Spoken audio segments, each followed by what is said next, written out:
Tere! Tervitan sind Autokirurgia kliiniku nimel siis jälle ühe sükse vahva auto tutvustusvideoga. Ja mis meil täna on? Täna on meil tõeline eestlaste lemmik, täna on meil Škoda. Aga Škoda on ka Volkswagen Audi grupi auto, nii et vägagi meie teema. Mis see on? See on 2018 aasta Škoda Kodiaq, mille kapoti all tiksub 2-liitrine, ülla, eks ju, 2-liitrine turbodiisel ja on see masin meil ka 4-veoga.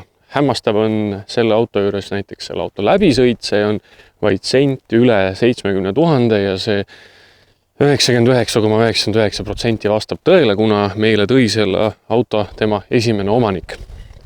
Aga miks ma üldse tahan sellest autost rääkida, mis ta selline on? On selline lihtne põhjus, et Škoda on ju ometi Eestis täiesti lemmikauto ja loomulikult diiselmootor on ka selline väga-väga popp asi, mis kahjuks küll igasuguste euronormide ja asjadega liigub praegu väga veidras suunas, aga see selleks. Ja vaatame natukene seda autot väljast, mis imeloom see selline on. Lähme teeme väikse sõidu ja katsume aru saada, mis siin siis üldse õigupoolest on. Esimese asjana lükkame kohe ühe müüdi ümber. Ma olen tihti kuulnud, et seda autot on nimetatud kui Škoda Q7. Ei ja veel kord ei. See on võib-olla välissuurust hinnates natukene nagu seda moodi, aga tegelikult on see masin ehitatud MQB platvormile, mille peal on sisuliselt kõik tänane Volkswagen Audi grupi tehnika, mis on ristimootor ja esivedu. 4-vedu on Volkswagen Audi grupi masinatel, mis on ristimootoritega tegelikult ikkagi selline lisa ja see mahutatakse samale platvormile, aga üldjoontes. Ehk siis Volkswagen Tiguan, Audi A3 ja nii edasi. Tema suur vend on Seat, pagan küll, nüüd läks täpselt see nimi meelest ära. Anna andeks, neid autode nimesid on lihtsalt nii palju ja neid tuleb kogu aeg juurde, et läks praegu omalgi sassi. Aga see selleks. Mis on selles autos erilist või mitte erilist või suurepärast? Tegelikult on kõik väga-väga selline sõna otseses mõttes nii ja naa. Ja meil on siin LED-tuled, meil on pikivahe hoidmise süsteem, meil on isegi osaliselt eestikeelsed menüüd autos, meil on istmesoojendus, roolisoojendus, kõik on justkui ju ilusaid vidinaid täis, aga ometi on ikkagi nendel autodel selline omistatud nagu mainesse siuke nagu odavama otsa asi, kuigi kui hinnasilti vaadata, siis Škoda ei ole ammugi enam sellise naeruväärse hinnaklassiga masin, mis alles just nagu oli turgu vallutamas. Et 10-15 aastat tagasi, kui Škoda läks popiks, siis tõesti jagati neid väga mõistliku hinnaga. Nüüd on inimesed nagu juba harjunud selle autoga ja nüüd on ka hinnad hoopis teised. Mis, ütleme, on praktilise poole pealt sellele autole kindlasti plussiks on sellised minu jaoks nii igavad asjad, aga tegelikult on need siiski olulised. Sul on kõrge väljavaade siit autost, et kuna sa ikkagi ei istu nii, et tagumik on maast vaid 20 cm kõrgemal, siis ülevaade liiklusest on märgatavalt parem ja üsnagi sükene rahulik ja muretu võiks isegi selle kohta öelda. On sellel autol olemas ka 4-vedu, mis tõsi küll risti paigutatud mootor ja 4-vedu on sükene, jah, see on, aga see ei ole päris nagu see tõeline. Minule meeldib öelda selle kohta abivedu ja mõnes mõttes ta ka on, sest et kõik 4 ratast veavad ainult siis, kui vastavad juhtblokid on selleks siis sõna otseses mõttes käsu andnud. Tavaolekus on see auto tegelikult esiveoline, tagasild rakendub vajadusel. See on ühtpidi nutikas lahendus, sest et see aitab natukene kütust säästa, kuna igas olukorras ei ole vaja 4-vedu, et 4-vedu rakendub vastavalt vajadusele, aga see teeb mõnes mõttes selle asja nagu teistpidi veidraks, et su auto ei ole kogu aeg 4-veoline ja sa pead nüüd usaldama elektroonikat, et ta lülitab selle neliku sisse siis, kui seda päriselt vaja on. Proovisin rakendub väga hästi, ei ole eriti nagu tunda, et mis sa nüüd oled. Et oled sa nelik või ei ole, noh loomulikult, kui selle masinaga hakata nüüd päris motosporti tegema kusagil jäärajal, noh siis selgub, et see ei ole ikkagi päris õige nelik, aga jällegi selle auto, ütleme siis sihtrühm, ei ole selline, kes läheks taga ringrajale kuhugi 0, sekundeid taga ajama. Pigem on ikkagi siin teema selles, et tal on vägagi arvestatav clearance, ehk siis kõrgus maast ja nelik tuleb appi, kui on häda käes, nii et ka väga kehvades teetingimustes see auto pigem ei jäta sind hätta. Vaatame korra ka siia autosse sisse, et mis siin sees toimub ja sees saame näha tegelikult selliseid mitte liialt uhkeid lahendusi, aga mitte midagi ka sellist, mis nagu päris sõna otseses mõttes nina krimpsutama paneb, et on täiesti selline elementaarne, normaalne auto, kus on kõik vajalik sulle antud, ei suurustle, ei jeputa, aga tegelikult ei jää ka mitte millestki puudu. Nii palju siis väljast ja mis seal ikka, ilma pikema jututa, lähme istume sisse, paneme selle masina käima ja lähme sõidame ja vaatame, missugune see sõidu emotsioon siis tekib selle autoga. Nii, ja jätkame nüüd selle Škoda Kodiakiga siis juba siit salongi poole pealt ja mis seal ikka, jalg pidurile, nupuvajutus ja põriseb, väga lihtne. Kusjuures seesama käivitusnupp tegelikult paneb mind natukene muigama, sest et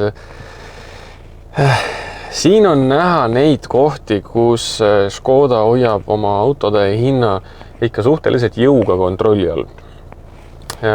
Kuna see klahv on siin, kus võiks olla tavalisel autol süütevõti, siis see minu jaoks räägib väga selgelt, et hinda hoiti kokku, kuna kõik mudelid ei ole klahvkäivitusega või siis vähemasti on see konsool osaliselt kattuv teiste autodega, siis et mitte luua ja ehitada uut roolisamba ümbrist plastikut ilma võtmeauguta, siis võeti see sama vana hea, kus oli võtmeauk sees, aga sinna võtmeauku lihtsalt paigaldati lüliti. Asukoht on tegelikult okei, see on ju niikuinii sul käe sees, et sa paned parema käe kuhugi rooli taha, et autot käivitada. Nii et noh, see on selline ei hea ega halb, aga ütleme, kui sa oskad neid momente nagu märgata, siis see natukene nagu muigama tegelikult paneb. Ja põhimõtteliselt on off-road praegu. Olen ühel suhteliselt maha jäetud suurel lumisel platsil, kus isegi tühikäigul gaasipedaali vajutamata mitte mingisugust draamat ei tekkinud, see masin lihtsalt hakkas sõitma läbi oma 7-käigulise DSG automaatkäigukasti. DSG käigukastid on Volkswagen Audi grupi autodel tõsi küll väga palju viha saanud oma omanikelt ja ütleme nii, et eks teatud määral on see olnud ka täiesti õigustatud, sest et remondiarved, mis tulevad kaasa käigukasti rikkega, on vägagi tõsise suurusega. Teisest küljest aga tuleks nagu arvesse võtta ka näiteks seda sama hoolduse poolt. Et väga palju ka meie oma töökojas oleme näinud väga õnnetud inimesi, kellel on käigukastil juhtunud mingisugune väga tõsine rike ja siis, kui ma küsin, et millal viimane käigukasti hooldus oli, siis vahel ma saan vastuseks, et seda ei olegi tehtud ja millest me siis ikka rääkida saame. Kuigi inimesed tegelikult ei käitu ka selles mõttes ju valesti, sest et autokasutusjuhendis see käigukasti hooldust kui sellist märgitud ju ei ole. Aga nii palju sellest, lähme tagasi selle Škoda juurde. Ma pean ütlema, et sellel autol on all naelrehvid, nii et, või naastrehvid. Et salongi müra on ilmselt selle arvelt veidikene suurem, kuigi arvestades seda, et siin on üsnagi värsked ja teravad naastud, siis polegi nii hullu. Olen sõitnud tunduvalt valjemate masinatega. Mis puudutab seda sõiduemotsiooni selle autoga, siis no mis sa ise arvad, mis siin on? Siin ei ole mitte midagi otseselt pahasti, aga siin on ka väga raske välja tuua midagi sellist, mis oleks nüüd hullult äge. Jah, ma istun kõrgel, mul on üllatavalt hea väljavaade. Auto juhtimine on imelihtne ja loogiline, roolivõimendus on väga, väga asjalik, rool on näpu otsaga keeratav, käigukast töötab täiesti märkamatult, kliimapaneel on vägagi tuttav Volkswagen, ei midagi erilist, kõik on ainult paari nupuga, kõik on väga lihtne, kõik lihtsalt toimib. Mingisugust põnevust siin nagu selles mõttes absoluutselt ei teki. Väga meeldiv on see suur ekraan siin keset, ütleme siis nii-öelda raadio koha peal. Ja see on tehtud selline optimaalne lahendus jällegi, ta on puutetundlik ekraan, aga ta ei ole täisikaldus. Mida ma sellal mõtlen on see, et kõige tähtsamad asjad on jäetud füüsilise nupu peale. Ehk siis näiteks helitugevus ja raadio enese sisse lülitamine käib endiselt füüsilise klahviga ning samamoodi ka helitugevus on siis roolilt juhitav. Ja ma leian, et see on õige lahendus. Täpselt samamoodi on tehtud ka kliimapaneeliga, et siin on ikkagi füüsilised nupud ja miks ma pean seda õigeks, on see põhjus, et autot juhtides meil ei ole nagu väga aega või ei ole see tegelikult mõistlik vaadata neid ekraane väga pikalt, et aru saada, kuhu sa oma näpu paned. Et klahvi sa leiad juba sõna otseses mõttes näpu mälu järgi ülesse. Miks sa seisma jäid? Kõige rohkem segadust tekitav funktsioon minu jaoks tänastes autodes on siis see automaatne stop-start süsteem. Sellest võime teha eraldi video. Praegu ja küll ma lülitasin selle süsteemi välja ja nüüd on auto nagu auto ikka. Aga ikkagi peaks olema asjad füüsiliste nuppudega, et sul on nagu päriselt võimalik näiteks kas või kindaga neid kasutada ning teiseks ikkagi linnaliikluses ja ütleme kergelt rappuvas autos nüüd ära tabada, kus on see piirkond ekraanil, mida on sul vaja siis katsuda. See ei ole alati kõige täpsem. Et leian, et füüsiline klahv on parem. Mis puudutab näiteks seda konkreetset autot ja tema 110 kilovatist diiselmootorit, siis jällegi, see on selline, seda ei ole ühestki otsast palju, seda võimsust, aga nüüd öelda, et seda on nagu päriselt vähe, on ka natuke ebaõiglane. Enam levinud või ütleme nagu rohkem nagu selline ägedam versioon on 140 kilovatine ja on olemas siis ka RS mudel, kus on siis juba 170 kilovatti seda sama võimsust. Ja see otse loomulikult teeb sellest autost ikka hoopis teise masina. Need mootorid ise on kusjuures arvestades nende konstruktsiooni eripärasid, vähemasti meie töökoja statistika poolt vaadatuna, siis üllatavalt vähe probleemsed. Et ei ole sellega nii hullu midagi. Ja need on rihmaga mootorid, rihma eluiga on ülipikk ja rihmavahetus, võta kuidas tahad, aga tuleb ikkagi 5 korda odavam kui ketivahetus. Ja loomulikult ka ajas on see tunduvalt kiirem töö, see on ikkagi mõne tunniga tehtav, mitte mõne päevaga. See on kindlasti jällegi pluss. Aga see auto üldiselt mulle hakkab nagu isegi mingisugust muljet jätma. Esimene hetk, ta ausalt oli see nagu liiga igav. Olen võib-olla natukene selliste teistsugust autodega harjunud ja üleüldse seda automarki ma näen suhteliselt vähe. Aga mis mulle väga meeldib siin autos on istmed ja nende asetus. Sellel autol on siis tellitud ülemise varustustaseme iste, mis on nahast, pehmete patjadega, soojendusega ja üleüldiselt on väga-väga meeldiv. Ning ka iste asend siin autos on päris võib-olla kaubikut ei meenuta, aga ütleme nii, et kui mul on jalg gaasipedaalil, siis mu põlvepaine on isegi ütleks üle 45 kraadi, et ta päris 90 ei ole, aga sinna vahele. Ehk siis ma nagu ei vedele siin autos, aga jalg ja vesi ka, et täiesti okei asend.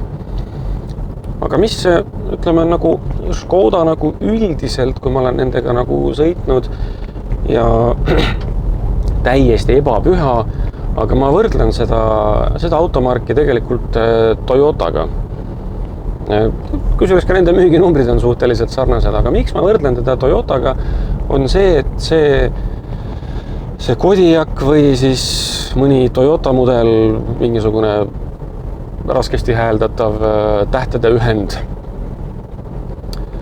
Nad on minu jaoks külmkapid. Ja ma ei mõtle seda üldse pahasti, sest et, olgem nüüd ausad.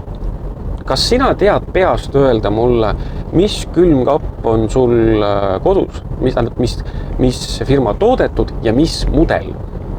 Põhimõtteliselt on kõva sõna, kui sa oskad selle külmkapi värvi öelda. Mina näiteks ei tea isegi enda kodus oma külmkapi värvi, sest ta on mul sisse ehitatud. Ma ei mäleta, milline ta oli, kui pakendi ära võtsime. Aga külmkapp ei ole ju paha asi, see on väga vajalik asi ja see teeb su elu ikka kui palju mugavamaks. Ja näiteks, kuidas mina poest külmkappi ostan? Ma lähen poodi, vaatan külmkapi riiulisse, vaatan kõige odavamat, vaatan kõige kallimat ja siis tulen sinna enam-vähem keskele, et vaatan, missuguste kompromissidega ma võiksin elada. Ja täpselt sama on selle autoga tegelikult. Ta on täpselt nii hea, et ta on tegelikult natukene emotsioonitu. Ta on täiesti toimiv auto. Ära saa must valesti aru, ma ei ütle tegelikult midagi paha selle auto kohta.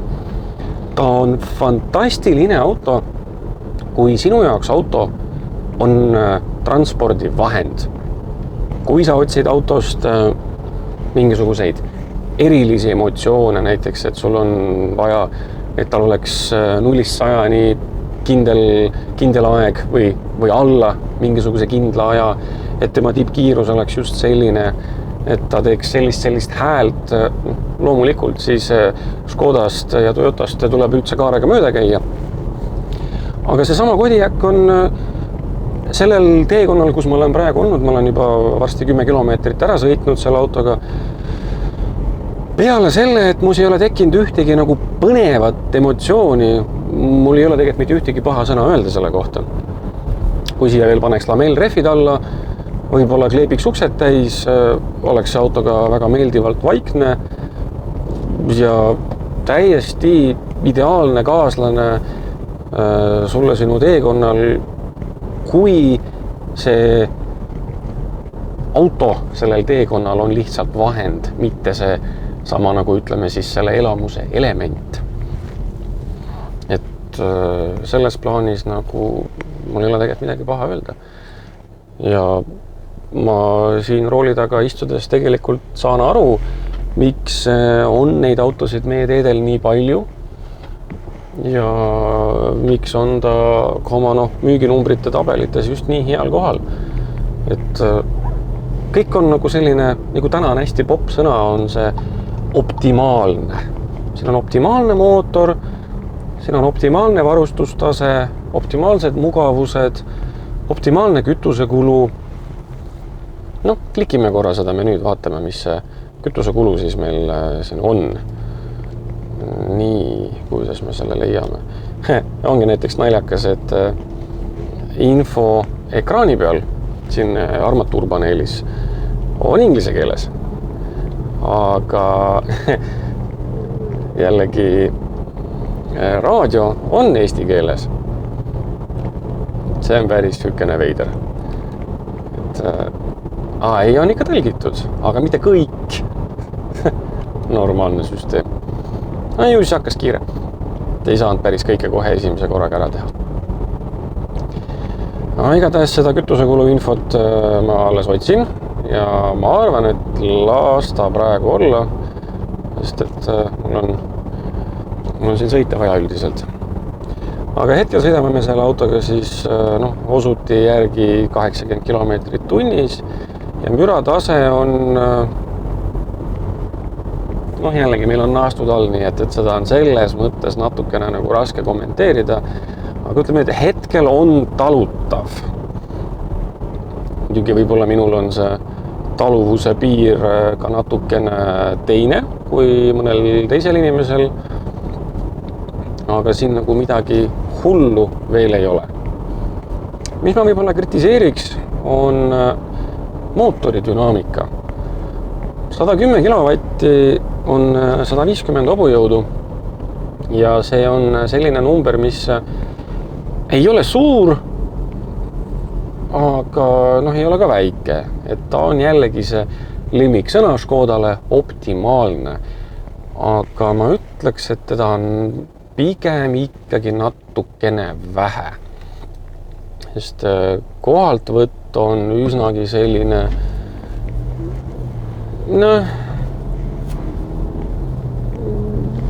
no me alles võtame, 60 ja 80. Loomulikult ei olnud mul gaasipedaal põrandasse vajutatud, aga kui ma andsin gaasi täpselt nii palju, et see auto võtaks sujuvalt hoogu ilma, et mootor väga lärmama hakkaks ja et me teda otseselt ka kurnaks, siis andis nagu tunda, et natukene on seda võimsust ikkagi vähe võitu. Samal ajal jällegi spidomeetri seir näitab meil siin seint alla 80, püsime ilusti liiklustempos ja kütusekulu ekraanil on 4 ja 5 liitri vahel kõikumas, mis on tänaste kütusehindade juures ju üsnagi argument ja jällegi optimaalne. Arvan, et see ongi selle auto nagu tunnus. Nii, saime väikese tehnilise viperusega siin tegeleda. Aga jaa, nagu oli öeldud, siis optimaalne on ilmselt parim sõna seda autot kirjeldamaks. Ja mis on meil siis võib-olla veel võimalik ära teha selle autoga, enne kui me selle video lõpetame, on see, et proovime ühel teelõigul siis ära selle kiirenduse, et kui palju see 100-ni siis tegelikult aega võtab. Leiame ühe teelõigu, kus on meil selline kiirus lubatud ja teeme siis selle paigalt stardist ära ja teeme selle kõige lihtsamal kujul, selles mõttes, et me ei pane sisse sportkäiku, me ei lülita veokontrolli välja, me ei tee käigukastile liige, et me teeksime launchi temaga, vaid lihtsalt nii, nagu see auto tüüpiliselt tavaliselt on, vajutame lihtsalt gaasipedaali põrandasse, vaatame, mis saab. Et see oleks Eko soovitus, aktiveerige start-stop süsteem, siuke teade tuli praegu mul ilusti eesti keeles ekraanile. Ei ole plaanis, aitäh. Tänased autod ju ka kõik suhtlevad meiega ilmselgelt. Niisiis.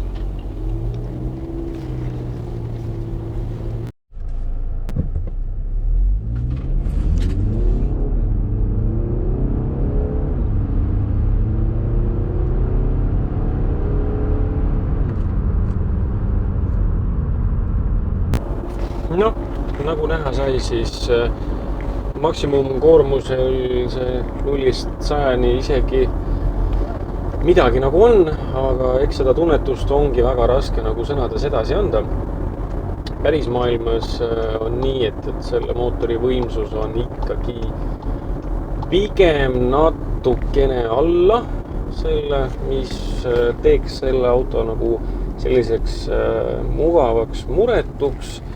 See on selline pigem kulguri klassi võimsus, see 110 kilovatti, sest auto on siiski viisaka suurusega ja seda jõudu ei ole just ülemäära palju.